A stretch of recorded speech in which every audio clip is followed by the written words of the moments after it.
Grande fête pour Vichy et pour la paroisse Saint-Blaise plus spécialement.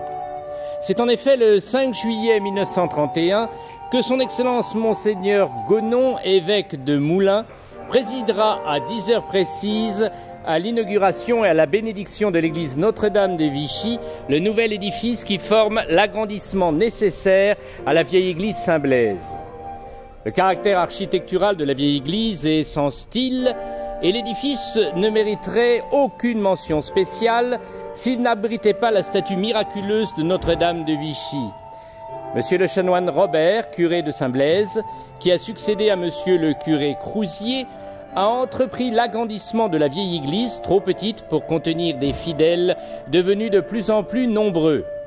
Les premiers travaux ont suivi les formalités obligatoires en quête de commodo et incommodo, approbation des projets dressés par messieurs Chanet et Liogier, architectes DPLG à Vichy, par la municipalité et par la préfecture. La première pierre du nouvel édifice fut posée le 27 décembre 1925. À ce moment, les travaux du bâtiment des sacristies furent poussés activement, ainsi que l'exécution de la première partie de l'église proprement dite, contiguë au vieux monument. Puis, un certain temps d'arrêt marqua cette première étape. Il fallait reconstituer les ressources. Grâce à de nombreuses générosités, les travaux furent repris en 1930 et menés jusqu'au point d'avancement où nous les trouvons aujourd'hui. Actuellement, tous les échafaudages situés au-dessus du dôme sont enlevés et libèrent ainsi la partie supérieure comprenant la lanterne et la statue de la Vierge. Cette dernière est placée à 42 mètres du sol. Elle mesure 5,20 mètres de hauteur.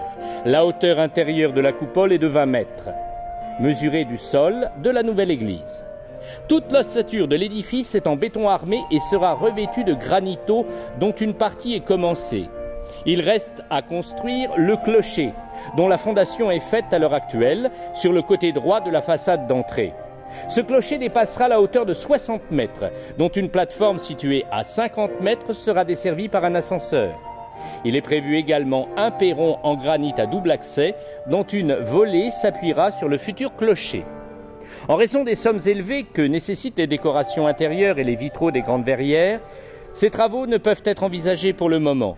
Nous pouvons néanmoins avoir une idée très nette du futur édifice une fois terminé par l'examen de la maquette qui se trouve exposée dans l'église et dont nous sommes heureux de constater que la conception des architectes s'est dégagée des sentiers battus pour former un ensemble de grande allure.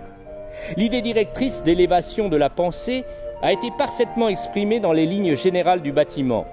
L'emploi du ciment armé a permis, grâce à des sections réduites, d'obtenir par des formes immuables la traduction de cette pensée cherchée par les auteurs.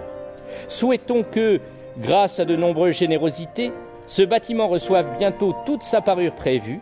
Il sera pour Vichy un modèle de fierté, digne de notre station thermale, et pour nos architectes bien connus, la satisfaction légitime d'avoir conçu une œuvre particulière, laquelle s'ajoutera au palmarès de tous les bâtiments qu'ils ont édifiés dans notre ville.